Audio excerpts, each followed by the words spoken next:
एक खुशखबरी मिली है। हमारी टीम्स के हार्डवर्क से और आप सभी के सहयोग से नई Delhi G20 leaders summit declaration पर सहमति बनी है। मैं इस डिक्लेरेशन को एडॉप्ट करने की घोषणा करता हूं।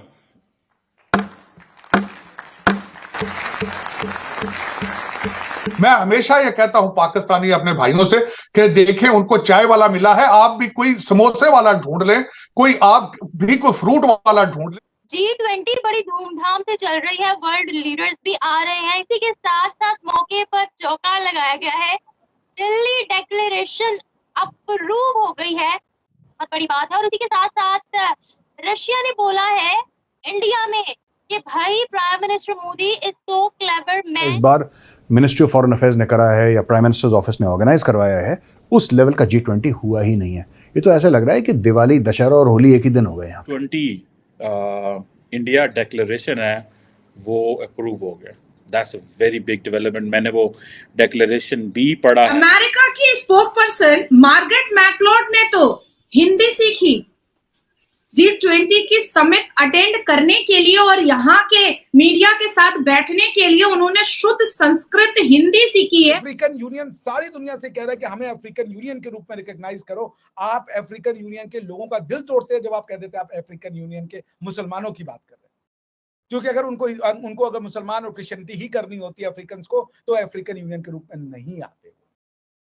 आप अफ्रीकन्स का भी सम्मान नहीं करते, आप किसी की सम्मान नहीं करते। अमेरिका और इंडियन लोग, खास करके हमारे इंडियन अमेरिकन जो एक लिविंग ब्रिज बनते हैं, हमारे रिलेशनशिप का एक ड्राइविंग फोर्स है। तकरीबन 4100 करोड़ आई थिंक जो सा है कि वो वेलकम के लिए सिर्फ इन्वेस्ट किया गया है न्यू दिल्ली में। जय हिंद दोस्तों, स्वागत है न्यूज़ खबर के एक और नई लेटेस्ट वीडियो में। दोस्तों चैनल को सब्सक्राइब करना, वीडियो को जो लाइक करना। दोस्तों जो बात करने वाला G20 की मीटिंग, G20 के बारे में बात करेंगे। जैसे कि आपको पता है G20 की मीटिंग का पहला दिन बहुत ही बढ़िया गया था। बहुत सारी आपको पता है 112 मुद्दों पर चर्चाएं की गई थी। और भाई मतलब आपको पता है कि दिल्ली डिक्लेरेशन है वो भी अडॉप्ट हो चुका है। अब बात करेंगे भाई दिल्ली डिक्लेरेशन क्या था ये। तो आपको पता है कि जितने मुद्दों पर उन्होंने चर्चा की है और जितने भी चीज़ों पर उन्होंने बात करी, तो उन्होंने एक साइन करा उस पर कि हम आपकी बातों से सारे एग्री करते। जितने भी लीडर है उन्होंने साइन किया कि हम आपकी बातों से एग्री करते हैं। तो इसी को दिल्ली डिक्लेरेशन माना गया, मतलब इसी को दिल्ली डिक्लेरेशन एडॉप्टेड। आप कह सकते हैं सभी लीडर्स है वो जितने भी वो इंडिया जितने भी वो G20 के बारे में चीज़ें हो रही है वो सब उससे एग्री करता है और किसी को मतलब कोई डिसएग्री नहीं करता है। तो ये बात है कि दिल्ली डिक्लेरेशन एडॉप्टेड हो चुका है। तो आज इसको देखिए बहुत सब चौक चुका कि भाई बहुत ही बड़ी बात है कि आपको पता है एक भी कंट्री ऐसी नहीं है जो डिसएग्री कर रही हो। वो PM मोदी के बाद सब एग्री कर रहे हैं, इसलिए भाई वो दिल्ली डिक्लेरेशन एडॉप्टेड इसलिए बोला गया उससे। और बात करें तो इससे पहले बोला जा रहा था कि ये बहुत ही ज़्यादा मुश्किल है, जो मीडिया दिखा रही थी कि भाई बहुत ज़्यादा मुश्किल है, हो नहीं पाएगा। बट यार ये हो चुका है। जी दोस्तों ये हो चुका है, क्योंकि भाई PM मोदी है तो सब मुमकिन है। जब PM मोदी अफ्रीका यूनियन को जो G20 का मेंबर भी नहीं है उसको G21 में ला सकता है। जब आप दे सकते हो अफ्रीका को इतनी पावर दे सकते हैं कि भाई आप G20 के मेंबर का हिस्सा बन जाओ, तो यार कुछ भी हो सकता है। फिर तो किसी ने एक्सपेक्ट नहीं कहता कि ये होगा, बट ये हो चुका है। क्योंकि सभी बोले थे भाई रशिया का देख लो, मतलब उनकी वॉर चल रही है आपस में, तो यार सबकी कुछ ना कुछ वो है। बट ये बात है कि भाई सब मुद्दों पे आगे कर रहे हैं। सबसे मेन बात तो ये है कि भाई सबने एग्री मान लिया है। तो बहुत ज़्यादा अच्छी खबर है। पूरी पाकिस्तान मीडिया शौक हो चुकी है कि भाई कि मोदी की पावर देखेगी। तो रशिया के PM ने कहा कि मोदी बहुत ज़्यादा स्मार्ट है, ये है वो है। तो यही बात है कि भाई पाकिस्तान का बहुत शौक है। देखना तो वीडियो पूरी देखना दिया, क्योंकि बाली डिक्लेरेशन के बाद न्यू दिल्ली की डिक्लेरेशन मेरे सामने खुली हुई है। अगर आप पढ़ें ज्वाइंट कम्युनिके, ये कल आना था, आज ही आ गया। उसमें रशिया का नाम मेंशन्ड नहीं है जो कि बाली में था। आप अगर चाहें तो मैं आपको रिलेवेंट पैराग्राफ जो है वो पढ़ के सुना दूं, क्योंकि और उसमें मोदी जी का स्टेटमेंट भी है। पैराग्राफ नंबर 8 जो है पेज नंबर 2 पे, वो कहता है concerning the war in Ukraine while recalling the discussion in Bali we reiterated our national positions and resolutions adopted by the United Nations Security Council and the United Nation General Assembly and underscored that all states must act in a manner consistent with the purpose and the principles of the UN charter in its entirety. In line with the UN charter, all states must refrain from the threat, blah blah blah. Russia का नाम नहीं आया। और सुन लीजिए इसका जो paragraph number 14 है, उसमें मोदी जी की जो पुतिन को स्टेटमेंट था, आपको याद हो कि this is not the era of war, इसको रिट्रेट किया गया। Today is not the era of war, इसको जॉइंट कम्युनिके में पैराग्राफ नंबर 14 में इसको जगह मिली है। और today is not the era of war कहने का साहस और कहने का दर्शन यानी फिलॉसफी सिर्फ इंडियन को हो सकता है, किसी को नहीं। So this is Modi ji for you. आज प्रधानमंत्री मोदी ने दिल्ली में एक अशोक स्तंभ है जो करीबन 3000 वर्ष पुराना है, उस पे प्रकृत भाषा में ये लिखा हुआ है कि मानवता का सदैव कल्याण। 3000 साल पहले हमारे पूर्वज कह रहे थे मानवता का कल्याण। हमने मानवता की बात करी। हमारी भारतीय हिंदू इंडियन आइडेंटिटी जियोग्राफिकल है, स्पिरिचुअल नहीं है।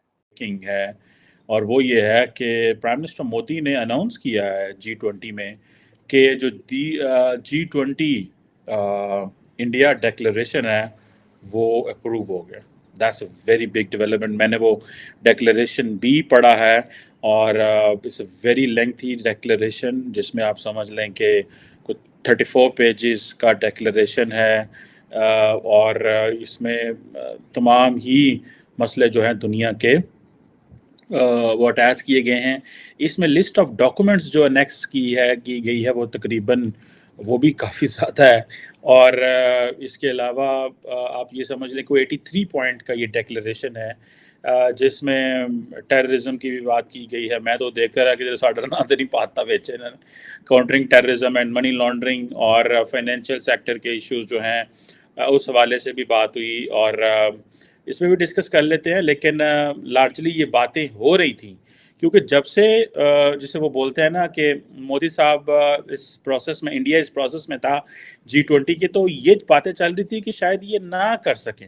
लेकिन इम्पॉर्टेंट चीज़ यूक्रेन के ऊपर जो है वो आई है कि यूक्रेन के ऊपर ये है कि जो जितनी भी स्टेट्स हैं उनको जो पर्पसेस एंड प्रिंसिपल्स हैं यूनाइटेड नेशन चार्टर के, UN charter basically is a fundamental document that comprises of 111 articles के ऊपर। एक वक्त था मैं जब बड़ा मुझे शौक था इंटरनेशनल लॉ पढ़ाने का, तो मैं इंटरनेशनल लॉ पढ़ाया करता था। लेकिन इस लॉन्ग स्टोरी, मतलब अब मेरा ख्याल है कुछ 6-7 साल हो गए मैंने नहीं पढ़ाया इंटरनेशनल लॉ कभी। लेकिन ये जो यूएन चार्टर है उसमें उन्होंने कहा है कि यूक्रेन की वार के हवाले से कुछ 3-4 ऐसे स्पेसिफिक पॉइंट्स हैं जो कि बड़े कंसर्न थे, जिसको अमेरिका डिस्कस करना चाह रहा था और इंडिया ने समहाउ रशिया के साथ भी मिलके और चाइना के साथ भी मिलके ये कंसेंसस डेवलप कर लिया है। और उसमें एक और बात भी बताऊं कि इंडिया के ने ये जो मुस्लिम पॉपुलेशन अफ्रीका में है उसका भी एक फैक्टर इंपॉर्टेंट है, उसको भी डिस्कस करता हूँ। तो दूसरा ये है कि उन्होंने कहा जी कि जो यूक्रेन में जंग हो रही है उसमें तमाम स्टेट्स जो हैं वो यूज़ ऑफ फोर्स ना करें। हालांकि यूज़ ऑफ फोर्स तो हो रहा है, रशिया रोज चंडा मार रहा है यूक्रेन बेचारे नु, कभी रोजाना कभी इधर कभी उधर। और दूसरा ये है कि जो टेरिटोरियल एक्विजिशन है और जो टेरिटोरियल इंटेग्रिटी है, मतलब वो रशिया टेरिटोरियल एक्विजिशन भी कर रहा है, टेरिटोरियल उसकी भी वायलेशन कर रहा है, सॉवरेनिटी की भी, और जो यूक्रेन की जो पॉलिटिकल इंडिपेंडेंस है उसकी खिलाफ वर्जी भी कर रहा है। तो ये इसका मतलब है ये रशियंस ने कैसे इस डिक्लेरेशन को अडॉप्ट किया है। लगता है कि मोदी साहब ने कोई जड़ी है ना जब ही पाई है कोई टेलीफोन तो राती को लगे रहे